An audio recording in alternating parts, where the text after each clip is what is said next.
Božićni keksi. Omekšani maslac, dolčela rum šećer i šećer miksajte dok ne dobijete kremastu smjesu. Umiješajte med. Dodajte brašno, kakao, cimet te žumanjak. Umjesite tijesto pa ga dobro ohladite. Ohlađeno tijesto razvaljajte. Izrežite kekse raznih oblika.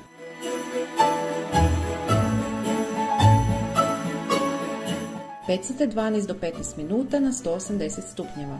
Za dekoraciju otopite bijelu čokoladu pa njome ukrasite kekse.